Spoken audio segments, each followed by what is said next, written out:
The Panama Canal, the impossible construction. There's a place where two oceans almost touch, where the land narrows to a ribbon, a thin, trembling thread of earth between colossal bodies of water, and the air hangs heavy with a heat that is not merely temperature, but something older, something primordial, the kind of heat that presses against the skin like a living thing, that rises from the soil in slow, shimmering waves, that makes the jungle breathe. This is Panama. And for centuries, it whispered a terrible promise to the world.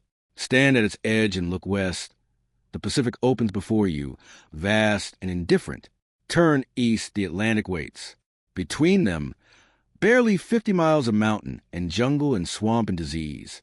50 miles that separated continents, that determined the fates of empires, that added thousands of miles to every voyage between the world's great ports. 50 miles. For the sailors of the 16th century, those 50 miles might as well have been infinity.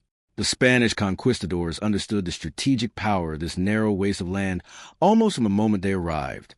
As early as 1534, the King of Spain ordered surveys for a canal across Panama, a waterway that would allow Spanish galleons to move between oceans without the brutal, months-long voyage around the southern tip of South America, around Cape Horn, where the wind screamed and the seas rose like mountains and ships vanished without trace. But the jungle swallowed those early ambitions whole. The surveys came back with the same answer. Decade after decade, century after century, the terrain was impossible, the rivers unpredictable, the rains, when they came, transformed the ground into a churning, sucking sea of mud that swallowed men and tools and dreams with equal indifference. And so the world sailed the long way around. For more than 300 years, ships laden with gold and spices and silk and cotton circled entire continents.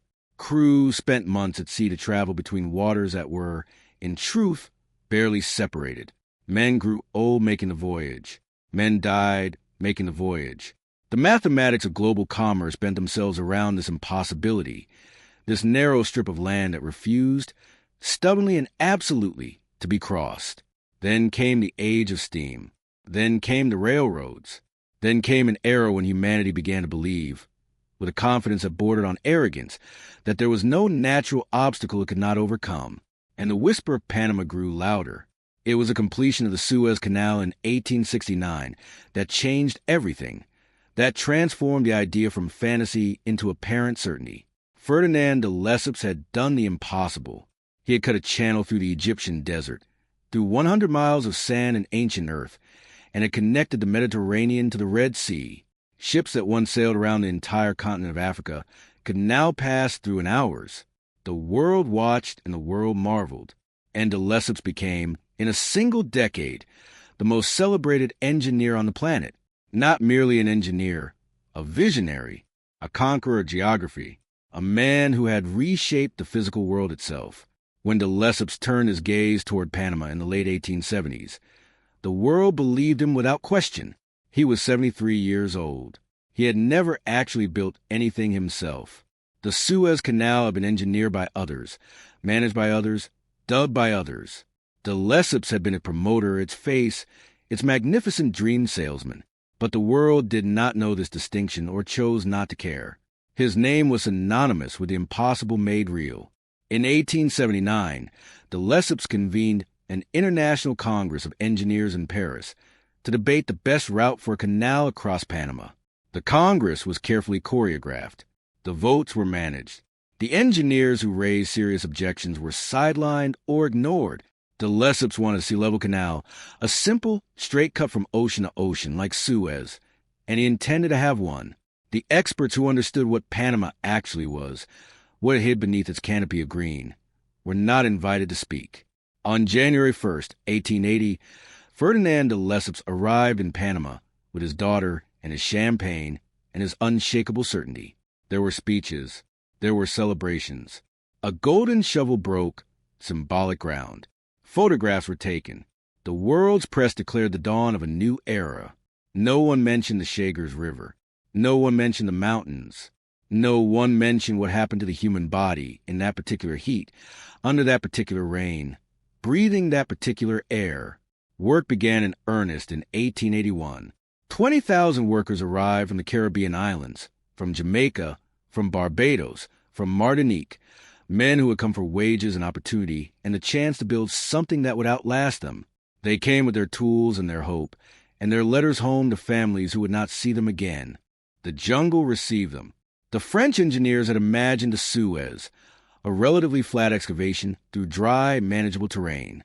What they found instead was a landscape that seemed designed by some malevolent intelligence to resist every human intention. The Culebra Cut, the great mountain ridge that stood at the spine of Panama, the central obstacle that had to be removed, was not sand. It was not soft earth. It was ancient, interlocked rock, volcanic and unyielding, laced through a clay that, when it rained, became a living, moving substance that could swallow an entire excavation overnight. And the rain, no briefing, no report, no photograph could have prepared the men for the rain. Panama's wet season was not rain as the workers from temperate climates understood it. It was not the soft gray curtain of a European afternoon. It was a vertical ocean, weeks of unrelenting deluge that transformed the work sites into lakes, that sent rivers surging over their banks, that undid in hours what hundreds of men had built over weeks. The Chagres River, wild, capricious, swollen by storms, flooded its banks with terrifying regularity, pouring into the excavations, collapsing the walls, washing away the track beds on which the excavated rock was meant to be carried. The men dug. The river filled it back. The men dug again. But it was not the river that killed the most men. It was the air itself. Within months of the project's beginning, a sound began to move through the camps that no engineer had budgeted for, no accountant had planned against. A low, fevered sound, men shivering under the equatorial sun, burning and shaking and calling out in languages their colleagues did not understand. The hospitals filled. The hospitals overflowed. New hospitals were built, and they too filled. Yellow fever, malaria, the twin executioners of Panama.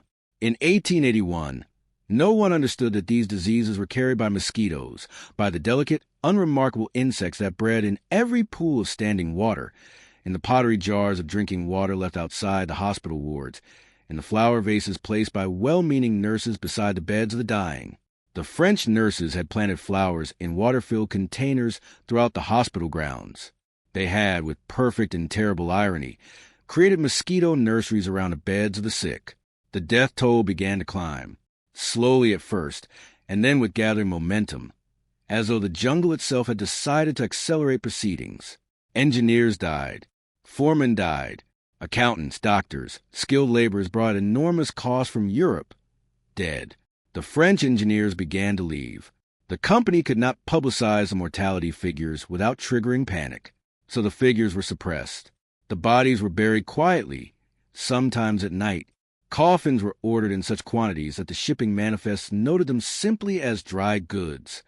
Between 1881 and 1889, the French buried somewhere between 20,000 and 20,000 men in Panamanian soil. The mountains had barely been touched. By the mid-1880s, the company Universelle du Canal Interoceanique was bleeding money with the same relentless consistency with which Panama bled men. Cost overruns were colossal. The original estimates, already optimistic, had been multiplied many times over.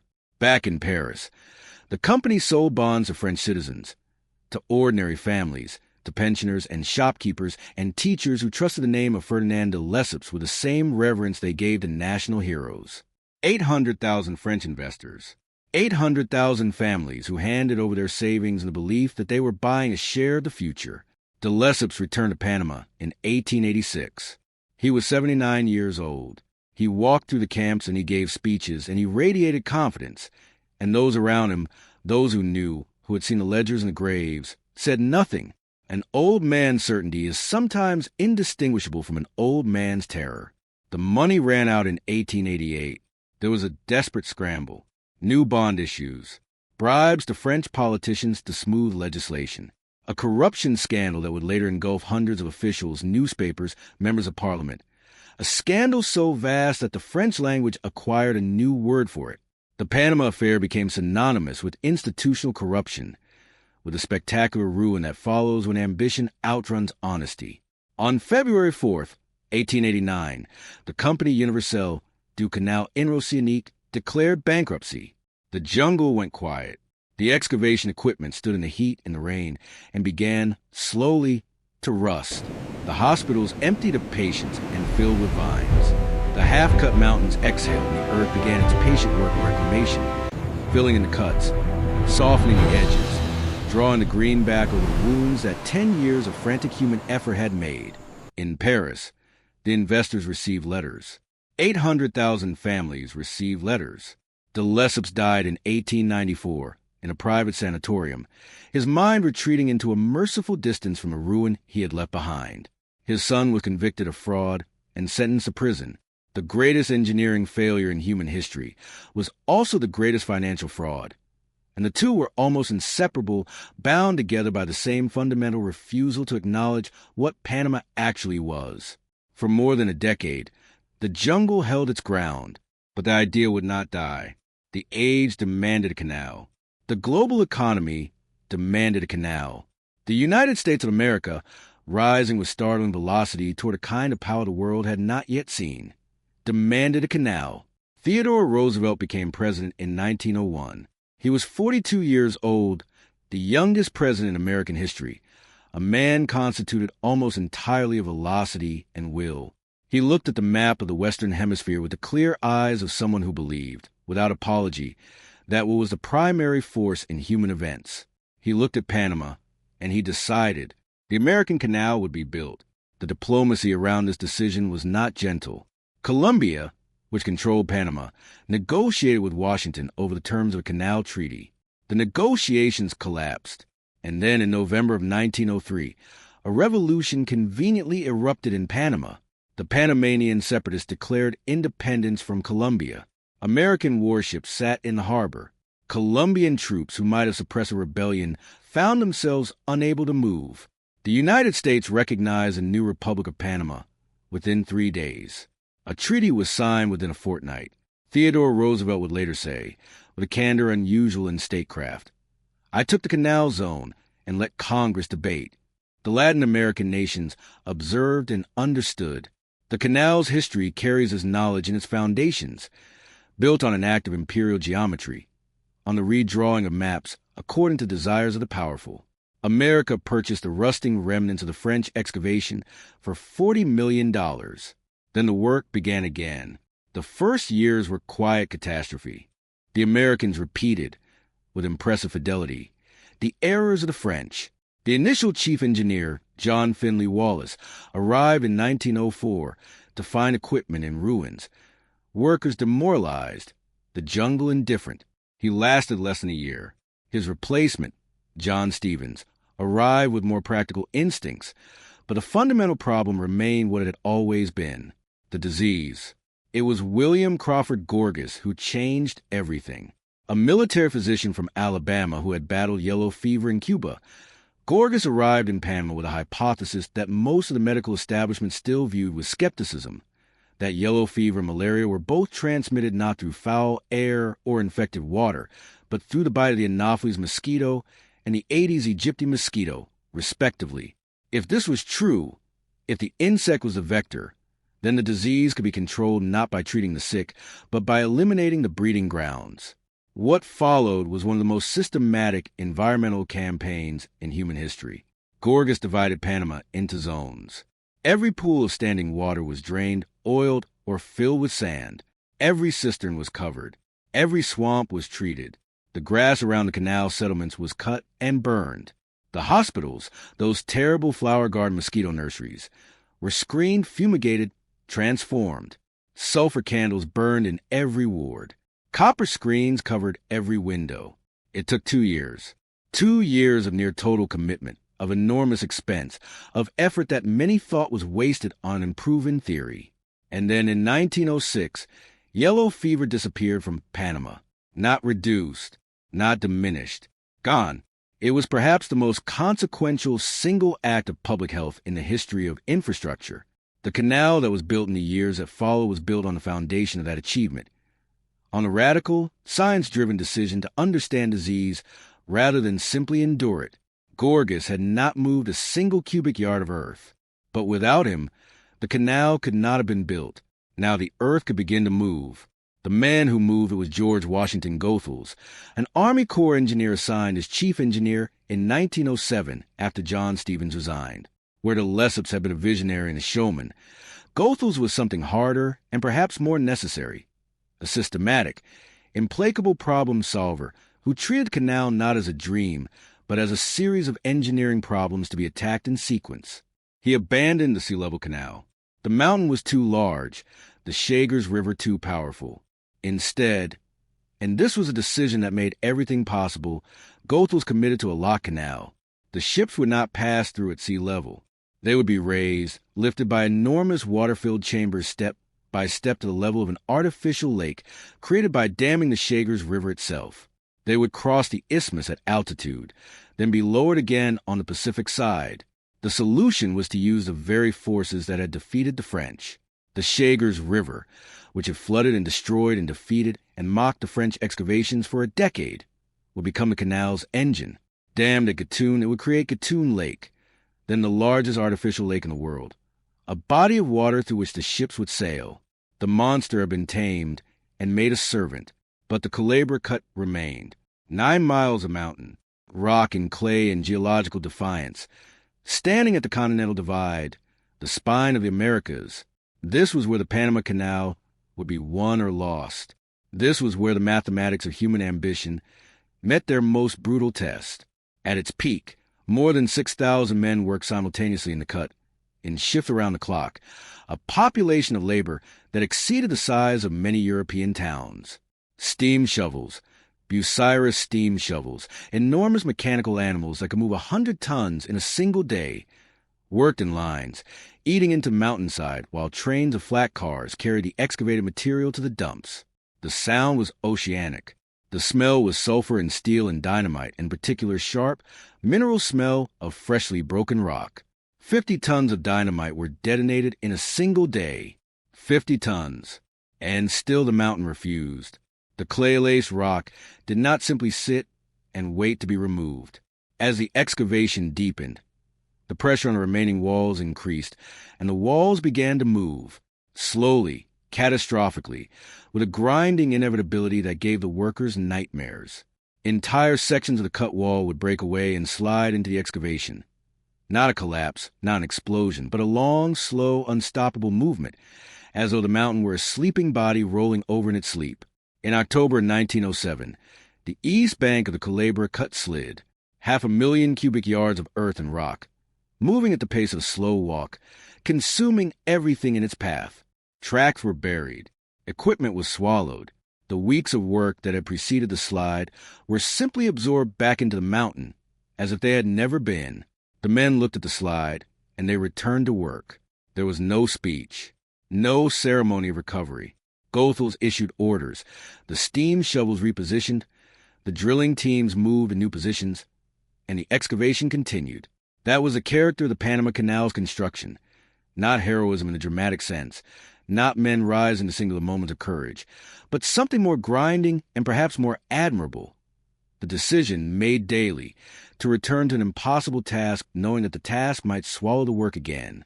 Between 1907 and 1913, the slides and the Culebra Cut set the project back months, then months again. Each slide was followed by the same response. More men, more machines, the relentless forward pressure of an institution that had decided it would not stop. The most dangerous men on the canal were not the engineers or the foremen. They were the powder men, the men who drilled the holes for the dynamite charges, who inserted the fuses, who calculated the angles and the quantities that would break the rock without collapsing the entire wall, who retreated to safe distances, when safe distances existed, and who returned after each blast into air thick with dust and the smell of nitrogen to check the work, to assess the new face of the mountain, to begin the calculation again. Many of them did not survive the construction. The death toll under the Americans was far lower than under the French. Gorgas's sanitation campaign had seen to that, but the canal still killed. Falls, explosions miscalculated, cave-ins, equipment failures, dynamite that did not go off when it should have, and did go off when it should not have. The canal absorbed these deaths with the same calm appetite. It absorbed everything else, and the work continued. The concrete for the locks was mixed in the largest batching plant ever constructed, running 24 hours a day, pouring the material into forms that would create chambers each 1,000 feet long and 110 feet wide. Chambers so vast that ocean liners would float within with room to spare on either side. The concrete was poured by cranes, moved by rail, carried in buckets on endless chains. The construction of the locks consumed more concrete than any structure built in human history to that point. By 1913, the cut was almost through.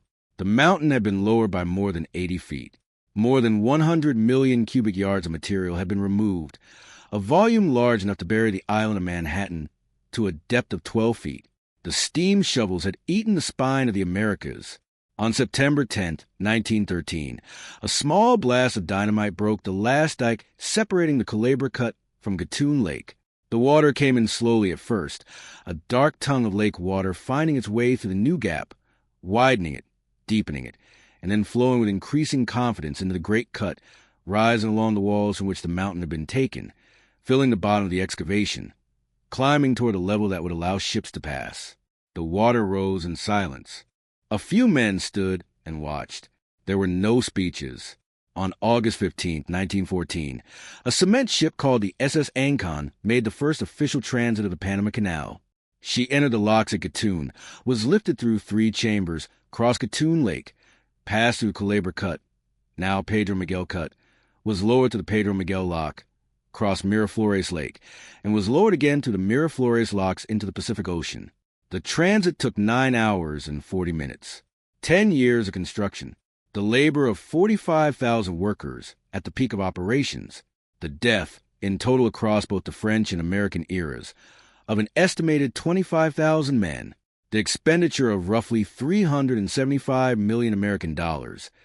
The most expensive construction project in the history of the United States. 9 hours and 40 minutes. The world barely noticed. On the day the SS Ancon completed its transit, the guns of First World War had been firing for 11 days. Europe was burning. The great powers were mobilizing. The assassination of an archduke in Sarajevo 6 weeks earlier had ignited a conflict that would consume 10 million lives and redraw every border on the continent. The canal that had consumed a generation of human effort opened into a world that was already tearing itself apart.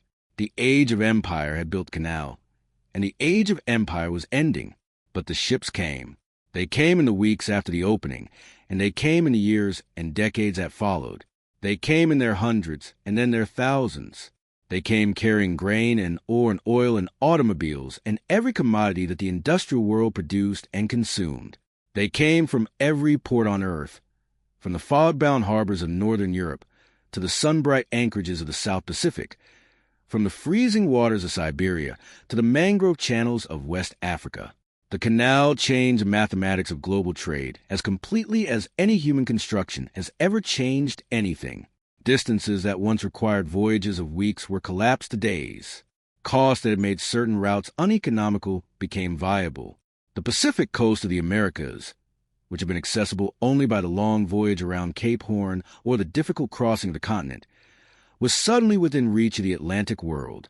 New industries became possible. New cities grew.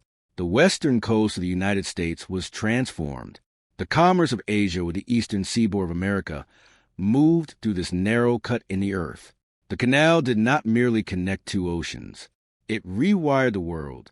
And beneath this achievement, if you press your ear to the history and listen carefully, you can hear the other story, the one that runs like a dark current beneath the official narrative of triumph and engineering. 25,000 dead. Most of them are not in the history books. Most of them have no monuments. The West Indian workers, the Barbadians and Jamaicans who provided the overwhelming majority of the labor force, who swung the pickaxes and laid the track and drilled the holes and worked in the heat that killed them and breathed the air that killed them. They are present in the canal as surely as the concrete, but they are largely absent from the celebration. The canal was built under conditions that today we would recognize as exploitation, so severe approaches its own kind of violence. The workers were housed in segregated camps, the Americans separated by race, the West Indians and Southern Europeans paid on a lower scale, given inferior rations, assigned the most dangerous work. When a man died, his wages stopped.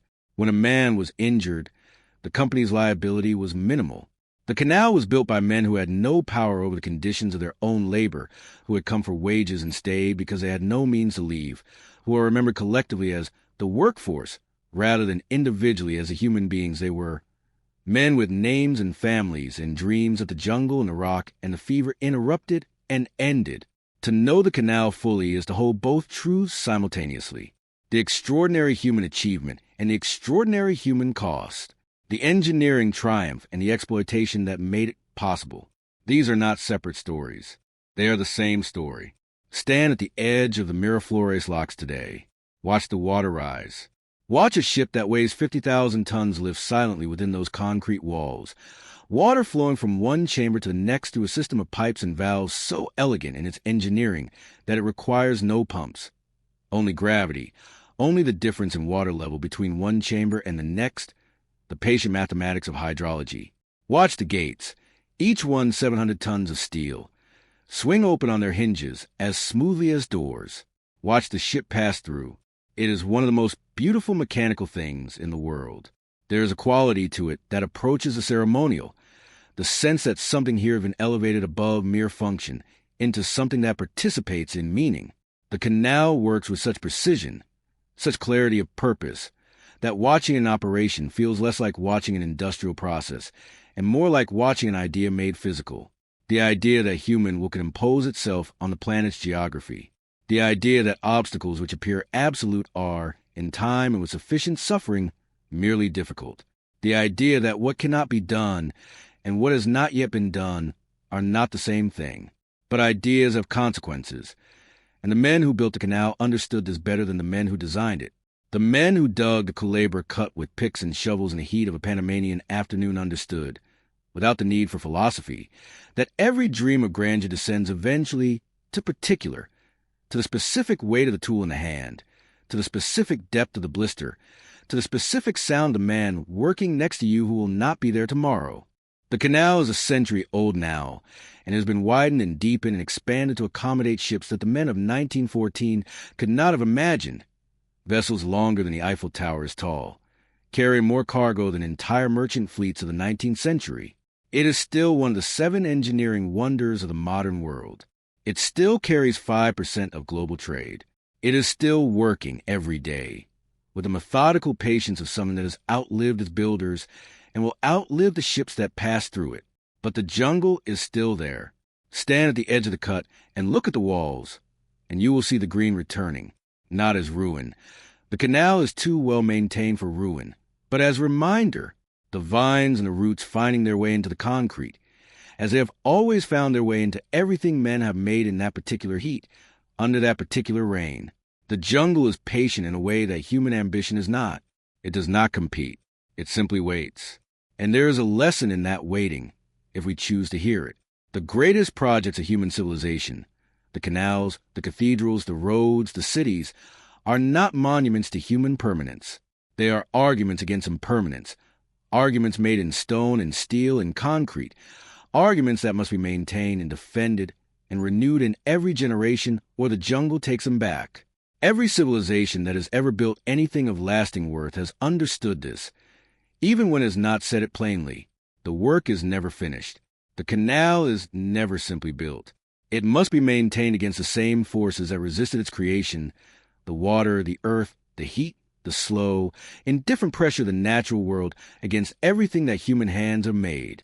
The men who died in the Culebra cut, who fell into its walls, or were swallowed by its slides, or burned in the fever of those terrible hospitals, gave their lives to an argument, the argument that connection is worth the cost, that the passage between worlds is worth making, even at enormous price, that the distances between human communities need not be fixed, need not be determined by the accidents of continental geography. Whether that argument was worth the price is not a question with a clean answer. It never is. Every great human achievement sits in this uncomfortable place, between the beauty of what was made and the cost of what was sacrificed to make it.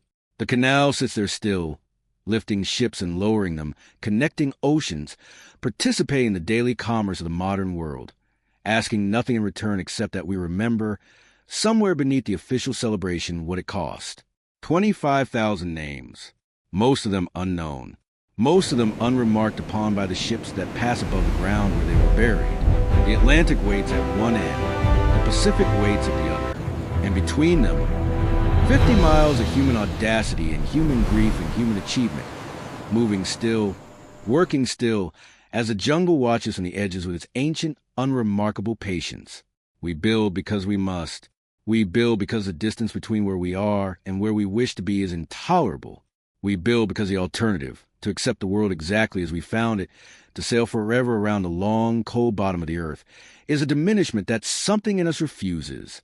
But the building is never the whole of the story. There are always the men who carried the weight of it. There are always the names that the monuments forget. Look at a ship passing through the canal today, unhurried, enormous, riding high in the water, and let it remind you of both things at once. The extraordinary human capacity to reshape the world, and the quieter, harder truth that the reshaping always comes at a cost that someone else was made to pay. The canal does not judge these questions. It simply works. In the heat, in the rain, in the green shadow of a jungle that has been watching for 10,000 years, and will still be watching long after the last ship has passed, and the water has reclaimed the stone, and the names have faded from the records, and what remains is only the shape of what was here, the cut in the earth, the altered course of water, the faint, imperishable evidence that once, in this narrow place between two oceans, human beings decided that the impossible was merely the not yet attempted, and moved a mountain to prove it. Asterisk, what we build reveals what we believe. What we sacrifice reveals what we truly value. The Panama Canal is both, and so, in its way, is every bridge you have ever crossed, every road you have ever taken, every passage to the world that someone else made possible before you arrived. Asterisk. The question worth carrying with you is not only what was built, asterisk, but by whom, and at what cost, and whether we have honored it, asterisk.